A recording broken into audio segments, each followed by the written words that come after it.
रावण के पास गई और रावण से उसने दो चीजें कही। उसने ऐसा संवाद किया रावण के साथ में कि उसके अभिमान को जगाया और वासना जगाई। उसने कहा कि मैं तुम्हारी बहन हूं, मेरी नाक कट गई। रावण ने कहा कही तब नासा कान ने पाता, तेरे नाक और कान किसने काटे? तो उसने बताया कि दो ऋषि कुमार हैं और देखत बालक काल समाना परम वीर धनवी गुन्नाना, बालक काल के समान यहां पर आए हुए और मुझे तो ऐसा लगता है कि उनके रहते रहते निशाचरों को वो समाप्त कर देंगे, निशाचर विहीन पृथ्वी को बना देंगे। उन्होंने प्रतिज्ञा की है। तो रावण ने पूछा तुम वहां क्यों गई थी? तुम्हारा वहां जाने का काम क्या था, क्यों गई थी? कहा मैं अपने काम से नहीं गई थी, मैं तो वहां से निकल रही थी, उनके पास में मैंने एक स्त्री को देखा, इतनी सुंदर स्त्री भाई साहब, कितने के संग नारी एक श्यामा, इतनी सुंदर के रति सत कोट तासु बलिहारी, करोड़ों करोड़ों रतियों को उसके ऊपर बलिहार कर दें, इतनी सुंदर स्त्री देखी। तो मैंने सोचा वो स्त्री अगर आपकी पत्नी हो जाए तो बड़ा अच्छा रहता, इसलिए मैं आपके काम के लिए गई थी। तो बोले तुम्हारी नाक क्यों कट गई? कहा नाक इसलिए कट गई, वैसे तो वो नाक नहीं काट रहे थे, लेकिन जब उन्होंने मेरा परिचय पूछा तो मैंने बता दिया कि मैं रावण की बहन हूं और आपका नाम सुनते ही पता नहीं उनकी क्या आपकी साथ में दुश्मनी थी, और सुनता वो भगन करें उपहासा और ताश अनुज काटे श्रुतिनाशा, तुम्हारा नाम सुनते ही बड़ा मजाक उड़ाया और हमारी नाक। अब रावण की दो चीजें उसने भड़काई, वासना और अभिमान। लेकिन क्या रावण ने इसी के लिए काम किया? रावण ने तत्काल एक प्रश्न पूछा कि तुम खरदूषण के पास में क्यों नहीं गई? कहा गई थी। बोले क्या हुआ? कहा क्षणमा शकल कटक उन मारा। जो ही ये सुना उसके रोंगटे खड़े हो गए। शूर्पणखा से कहा तुम घर जा। और उसके बाद में अकेला करवटें बदलता रहा, सोचता रहा रात भर, और ये सोचा कि खरदूषण मोहि संबलवंता तनय को मारे बिन भगवंता। अब तो मुझे ये लगता है सुर रंजन भंजन मही भारा, हरि रघुवंश लीन अवतारा, अगर तौ में जाए बैर हट कर हो, प्रभु सर प्राण तजे भवत हो। मुक्ति का साधन मुझे प्राप्त होगा। फिर रावण स्वर्णमृग के पास, मरीच के पास में गया और मरीच वहां पर आता है। पंचवटी की घटना को ध्यान रखना, जहां से जानकी जी का हरण होता है वहां से हमें 5 निष्ठाओं की प्रेरणा मिलती है। 5 निष्ठाएं। यदि आपके जीवन में 4 निष्ठाएं, 5 नहीं 4 निष्ठाएं हैं तो व्यक्ति का कभी पतन नहीं हो सकता। 4 निष्ठाएं नहीं, अगर 4 निष्ठाओं में से एक भी निष्ठा जब तक आपके जीवन में जीवंत है आपका पतन नहीं हो सकता। 4 निष्ठाएं कौन कौन सी हैं? सबसे पहली धर्म निष्ठा, हमारे अपने जीवन में धर्म के प्रति निष्ठावान होना चाहिए। दूसरी चीज ईश्वर निष्ठा, इष्ट देव में निष्ठा। तीसरी चीज सत्संग निष्ठा, जहां भी सत्संग हो आप पहुंचो। और चौथी चीज उपदेश निष्ठा, जो उपदेश हो उसको अपने जीवन में क्रियान्वयन करो। अब आप जरा देखिए, सीता जी का हरण हो रहा है। ये घटना हमें रामायण में, पूरी रामायण में एक कुंजी के रूप में मिलती है जिससे हम बहुत कुछ सीख सकते हैं। संसार में प्रत्येक प्राणी जो भी प्रयत्न करता है सुख को प्राप्त करने के लिए करता है। और ये प्रश्न, ये बात किसने कही है? श्रीमद् भागवत में जब विदुर जी महाराज मैत्रेय ऋषि के पास में गए हैं तो उन्होंने कहा है कि सुखाय कर्माणि करोति लोके न तैह सुखम वान्यदुपारमंबा बिंदेत भूयस तत एव दुःखम यदत युक्तम भगवान वदेनः। संसार का प्रत्येक प्राणी सुख प्राप्त करने के लिए कर्म करता है, लेकिन हम देखते हैं उसे दुखी मिलता है। यदि धर्म के पथ पर चलने पर सुख मिलता है तो प्रश्न उठता है कि सीता जी ने तो धर्म के लिए ही सब कुछ किया, वो राम जी के साथ वन को क्यों गई? राम जी ने बार बार समझाया था कि चंद्र वदन दुख कारण भारी, पर सीता जी ने यही बताया था कि नारी का परम धर्म है कि आपतकाल परखिए चारी, धीरज धर्म मित्र अरुणारी आपतकाल। इसलिए धर्म, और धर्म के लिए वो राम के साथ में वन को गई, तो फिर उनके जीवन में दुख क्यों आया, राम से बिछोहे क्यों हुआ। अब ध्यान रखना, असली सीता जी जो है ना वो अग्नि में प्रवेश कर गई है। राम जी सीता जी के वियोग में रोते हैं और कहते हैं राम जी की प्रत्येक लीला कुछ प्रेरणा देती है। तो जो वास्तविक सीताएं हैं वो अग्नि में प्रवेश कर चुकी है। तुम पावक मोह करहु निवासा, जो लगे करो निशाचर नासा, प्रभु पद धर ही अनल समान, निज प्रतिबिंब राखता सीता। ये जो अब सीता जी लीला करने जा रहे हैं ये बड़ी प्रेरणा वाली लीला है, इसको कहते हैं छाया सीता। ये वास्तविक सीता नहीं, ये छाया सीता है। छाया सीता ने कहा कि यदि आपके जीवन में चारों निष्ठाएं रहेंगी आपका पतन नहीं होगा, चारों निष्ठाओं में से एक भी निष्ठा रह जाए आपका पतन नहीं होगा। लेकिन ये छाया सीता जी ने एक एक निष्ठा को छोड़ा। सबसे पहले धर्म गया। जब भी कोई नारी अपने सुख के कारण, अपने सुख के निमित्त अपने पति को भयावह संकट में झोंक देती है, उसकी परवाह नहीं करती, वहीं से उसका पतिव्रत धर्म चला जाता है।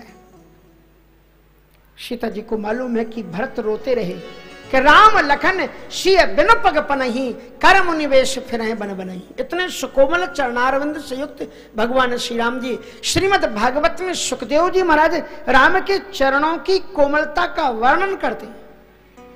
गुरुवर थे त्यक्त राज्यम व्यचरदन वनुम पद्म पदभ्याम प्रियाया, पाणस प्रसाद क्षमाभ्याम मृजित पत्र जो यो हरिंद्रन। मणि मिथिलेश नंदिनी किशोरी जी के पाद संवाहन करने पर राम जी शहर उठते हैं, कहते हैं मैथिली धीरे धीरे। इतने सुकोमल राम जी के चरणारविंद। श्री हनुमान जी महाराज कहते हैं कठिन भूमि कोमल पदगामी, कवन हेतु बन मृदुल भूमि। इसलिए तो कहने का तात्पर्य यह है कि इतने सुकोमल चरणारविंद। और जानकी जी कहते हैं सत्य संग इस मृग के पीछे दौड़ो। इतना नहीं सोचा कि जब वो दौड़ेंगे तो कितने कांटे चुभेंगे, कितने कंटक लगेंगे। ये ब्रज की जो गोपियां हैं वो कृष्ण को अन्वेषण करती, कृष्ण वेषण कातरा, लेकिन फिर क्यों नहीं करती? जितना जितना हम खोजेंगे उतना ही और जंगल में छुपते हुए चले जाएंगे। यत्ते सुजात चरणा मूर्हम स्तनेषु, भीता सनई धृत मही कर्कशेषु, ते नाटवी मटसिवत ते नैव कुंसत, कुरूपादि बद भ्रमत धीर भवदाविषाणा। आपके सुकोमल चरणों में कांटे चुभेंगे, कंटक चुभेंगे, जितना जितना हम खोजेंगे आप अंदर में जाएंगे। इसलिए है कि सौ तत् सुखी सुखत्वम, सबसे बड़ा सुख यही है कि प्रियतम को सुख मिले, हमारे कारण दुख। अगर आप हमें तड़पाने में ही आपको सुख मिलता है तो हम तड़पेंगी, आपको दुख हमारे कारण ना हो। ये और जानकी जी ने, छाया सीता जी ने कहा सत्य संग प्रभु बध कर एही, आनहु चर्म कहत भजे। इस कथा में एक मैसेज और है। प्राणी के जीवन में सीता जी को राम के साथ में वन आए हुए कितने दिन बीत गए मालूम है आपको? 13 वर्ष व्यतीत हो चुके हैं। 14वें वर्ष में ये घटना घट रही है। कोई कष्ट नहीं आया। अनुसुईया ने अभी हाल उपदेश दिया था सीता जी को कि एक ही धर्म एक व्रत नेमा, काय वचन मन पति पद प्रेमा। वो किशोरी जी अपने प्रियतम के चरणारविंदों में बैठी हुई है, और जब पति के चरणारविंदों में बैठी हुई है उसी समय स्वर्ण मृग आया है और सीता जी का भगवान के चरणों से चित्त हटा और सोने की तरफ चला गया। सीता परम रुचिर मृग देखा, अंगी अंगी सो मनोहर वेसा। सीता परम रुचिर मृग देखा, अंगे अंगे सो मनोहर वेसा। सीता परम रुचिर मृग देखा, अंगी अंगी सो मनोहर वेसा। सीता परम रुचिर मृग देखा, अंगे अंगे सो मनोहर वेसा। अंगे अंगे सो मनोहर वेसा। अंगे अंगे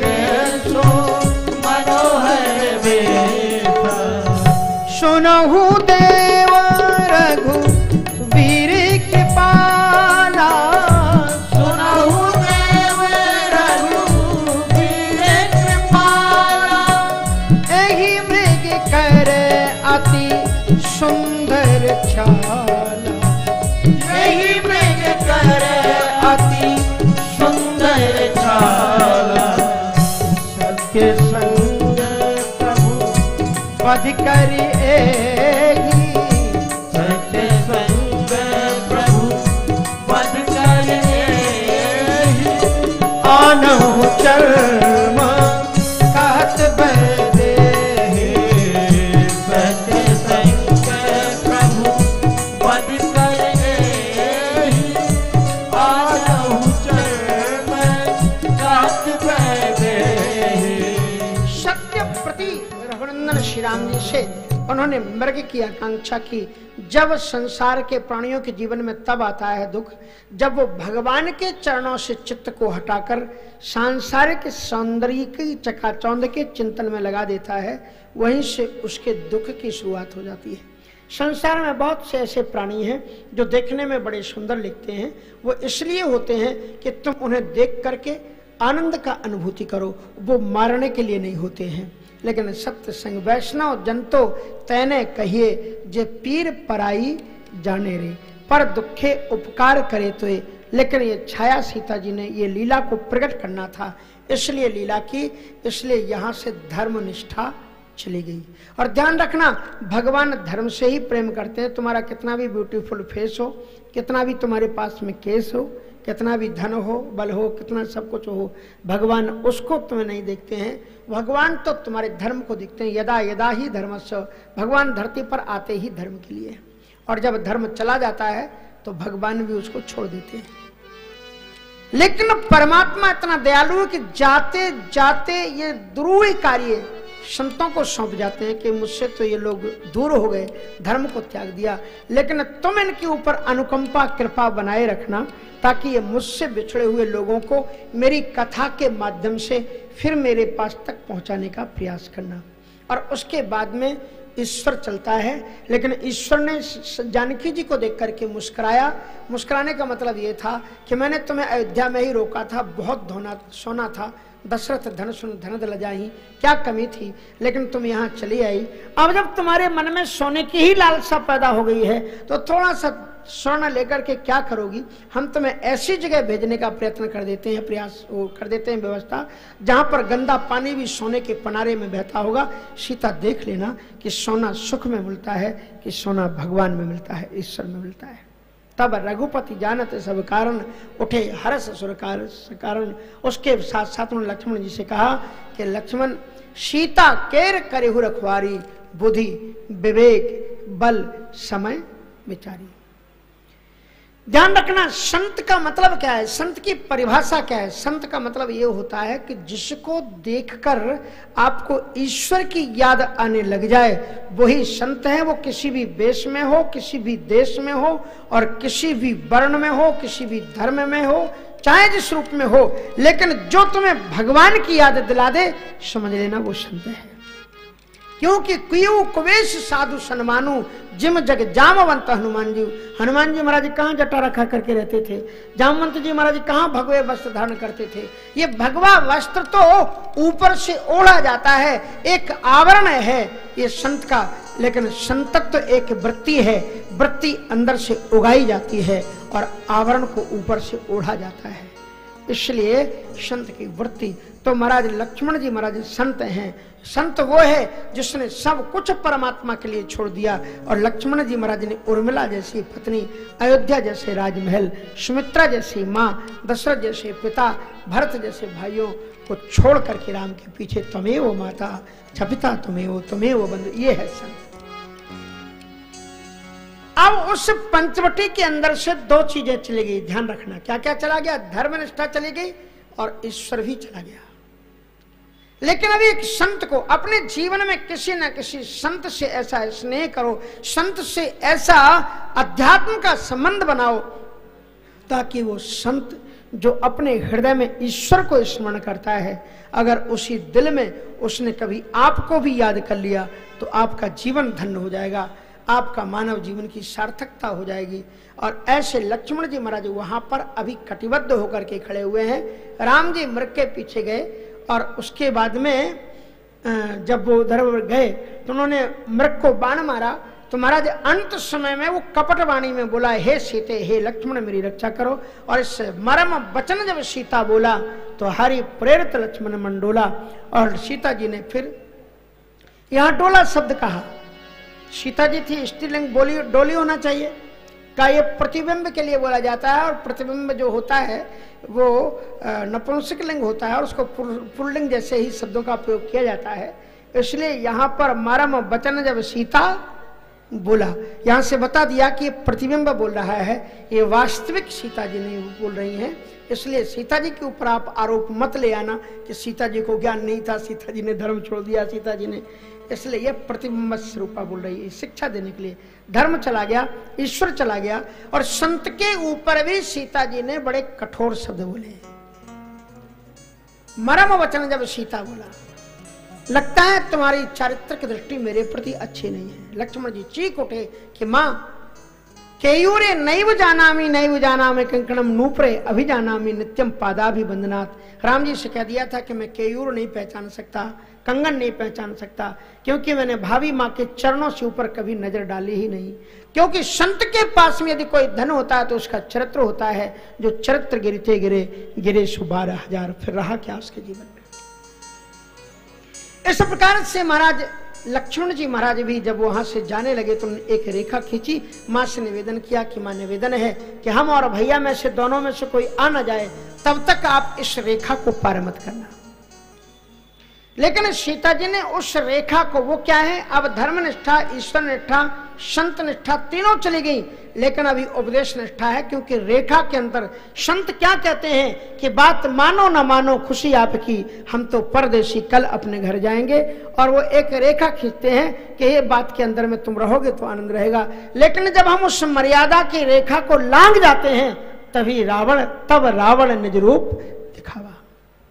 सोन बीच 10 कंदर देखा, सब कुछ चला गया, धर्म निष्ठा, ईश्वर निष्ठा। उपदेश से भी जब बाहर निकलती, ये कथा ये बताती है कि धर्म का पालन करना चाहिए, लेकिन अपने बड़े बुजुर्गों का अगर आदेश हो तो उस चीज का मर्यादा के अंदर में पालन करना चाहिए।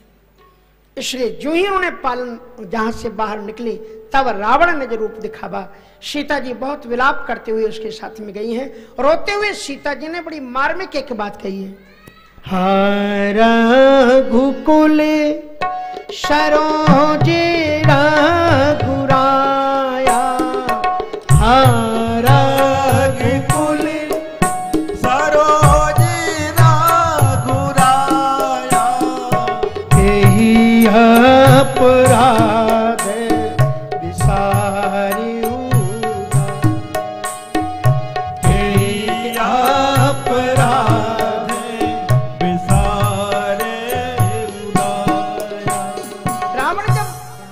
जा रहा है।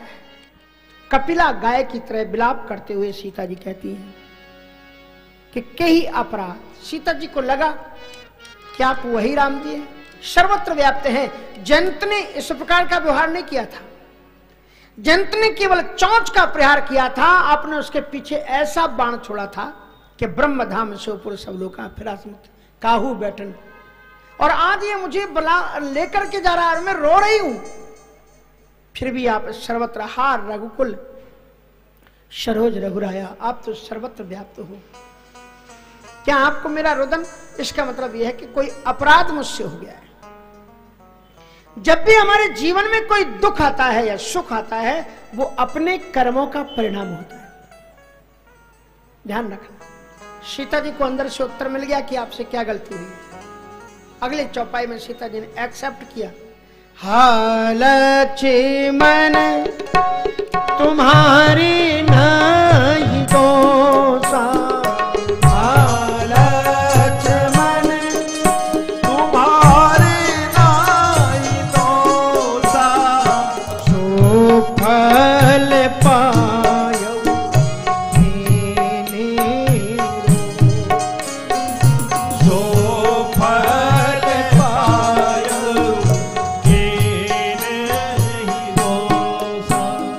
लक्ष्मण, तुम्हारी कोई गलती नहीं है।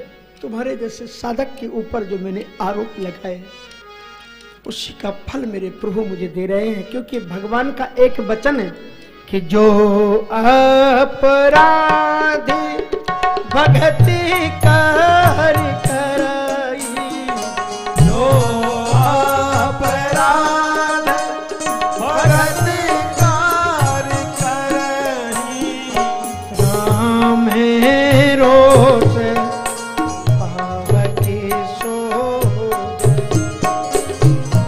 राम रोष पाव के सो जरही। लक्ष्मण क्षमा कर देना, मैंने जो तुम्हारे प्रति कटु शब्द कहे हैं उसी का फल ये है कि राम जी रूठ गए हैं मुझसे। हा लक्ष्मण, तुम्हार नहीं दोषा, सो फल पायु कीन्हु रोषा। सीता जी विलाप करती हुई आगे जा रही हैं। लोगों ने जब सीता जी के रोने की आवाज सुनी तो बड़े बड़े ऋषि मुनियों के आश्रम वहां पर थे।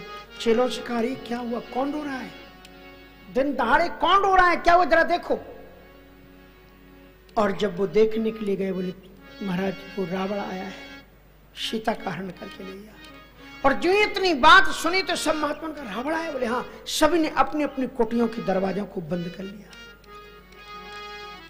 और जब देश के अंदर में एक नारी की, एक अबला की, एक सती की रक्षा करने के लिए बड़े बड़े सिद्ध लोगों की कुटियों के दरवाजे बंद हो जाते हैं, तो परमात्मा एक गिद्ध को पुरुषार्थ देते हैं और एक भारतवर्ष का गिद्ध ललकारता है, "रे रे दुष्ट ठाड़ किन होई, निर्भय चलस न जाने से मोही।"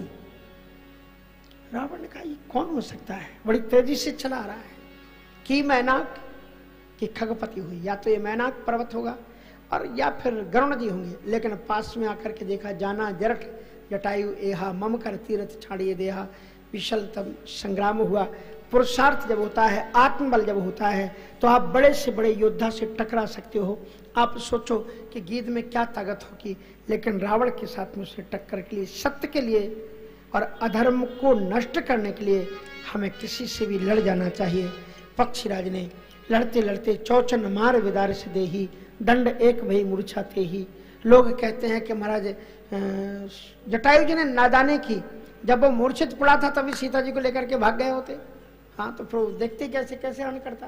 कहा नहीं, जटायु ने बड़ी समझदारी की। जटायु को मालूम था इसके बाद पास में दिव्यास्त्र है, अभी ये बेहोश होकर के रथ मैंने तोड़ दिया है, अलग पड़ा हुआ है और ये अलग पड़ा हुआ है, और जो ही होश में आएगा अपने रथ के पास में जाकर के अगर इसने दिव्यास्त्र चला दिया तो ना मैं सुरक्षित रहूंगा ना मेरी सीता सुरक्षित रहेगी।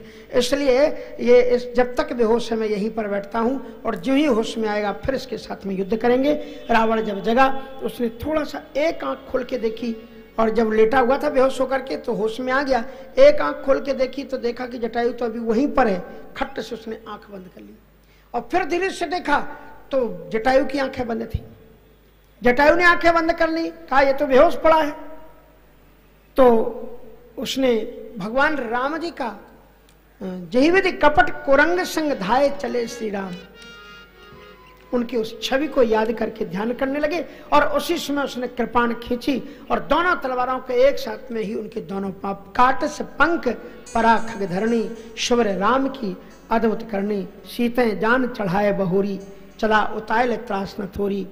और उसके बाद में किष्किंधा के ऊपर में जानकी जी ने कुछ कपिगणों को बैठे हुए देखा, आभूषण बांध करके दुपट्टे में नीचे डाले, और उसके बाद में अशोक वाटिका में रावण ने तब अशोक पादपतर राखे